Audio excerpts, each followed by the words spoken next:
I've been trapped inside my own thoughts lately, caught in a loop that refuses to quiet down, no matter how much I tell myself I'm overthinking. It's strange how something that looks so small from the outside can feel so heavy when you're living through it. Something insignificant to someone else becomes, in your own chest, a slow, steady ache you can't quite name. And that ache keeps resurfacing, keeps tugging at you, keeps whispering that something is off, even when you're trying your hardest to believe everything is normal. In the beginning, none of this felt like a problem. It was just a passing moment, the kind of everyday interaction you forget as soon as it happens. My girlfriend came home from work, sat down and casually mentioned a coworker. Just a name, just a face, just a simple little story about something funny he said that day. There was nothing threatening about it then. No alarm bells, no suspicion. The way she spoke about him felt casual, almost indifferent. I remember nodding along, engaging with her story the way anyone would. It never crossed my mind that this small, almost forgettable moment would become the seed of something so emotionally complicated. But life has a way of shifting in the spaces you least expect. Slowly, in ways so subtle they were almost invisible at first, that coworker began appearing in her conversations more regularly. Not every day, but often enough that his presence started forming a quiet pattern. She'd tell me something he said or something they talked about, laughing a little as she did.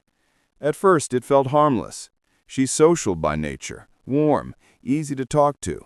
She's always been someone people gravitate toward, so I brushed it off. I didn't want to read into anything. I wanted to trust her the way I always had. But over time, the shift became noticeable. Not in her words, but in the tone behind them. There was a new softness in the way she spoke about him, a subtle brightness, a kind of emotional ease. Not romantic, not flirtatious, but different, familiar, comfortable. And that comfort began to stick with me, quietly needling at a place I didn't want to examine too closely. Around that time, I also began noticing her phone lighting up more often, late at night, early in the morning, random moments in between. At first, I didn't think much of it. People have friends, they have conversations, they have lives beyond their relationships. I never wanted to restrict her world to just me. But each time I glanced over, his name seemed to be there. Not always, but enough to draw a quiet, unwelcome tension across my chest.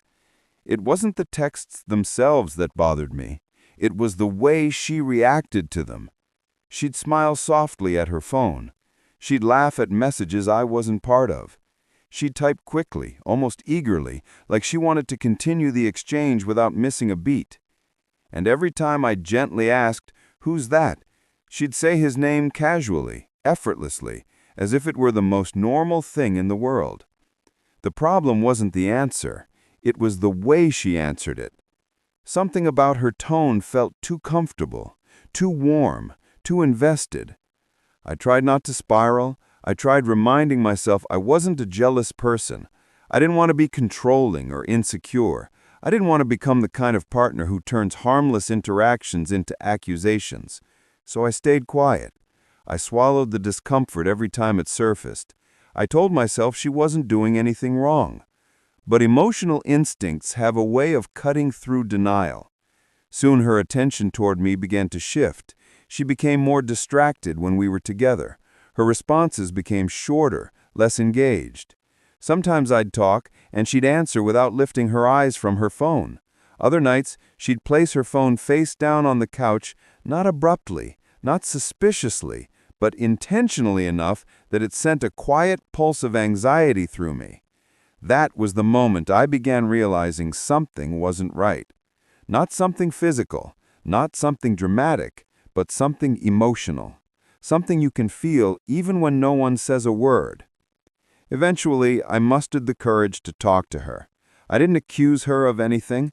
I approached the conversation gently, carefully. I told her I felt uncomfortable. I told her I sensed she was getting emotionally close to him. I tried to make it clear that I wasn't blaming her, just expressing what I felt. I expected reassurance. Instead, I got defensiveness.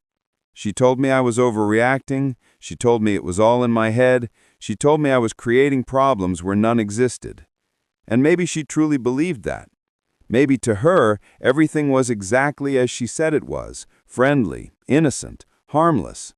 But feelings don't disappear just because someone else says they should, and reassurance doesn't come from denial. After that conversation, something inside me cracked, not because she had done anything undeniably wrong, but because she didn't seem to care that I was hurting. It wasn't the friendship with him that made me feel small. It was her refusal to acknowledge how it made me feel. As days passed, their emotional closeness only seemed to grow stronger. She began sharing personal frustrations with him. She began venting to him about her day.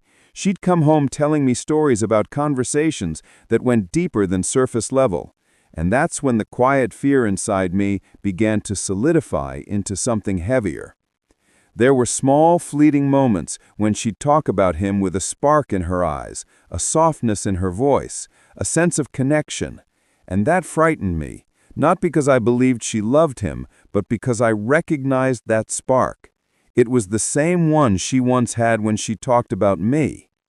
It's a strange feeling, watching someone you love open up emotionally to someone else, not in a romantic way, but in a way that still leaves you feeling displaced. Replaced, even. Not fully, but enough. Enough to feel like someone else has begun occupying emotional space that used to be yours. I kept telling myself she didn't cheat. I kept telling myself she didn't mean any harm. I kept trying to believe that the situation was as innocent as she claimed it was. But innocence doesn't erase impact.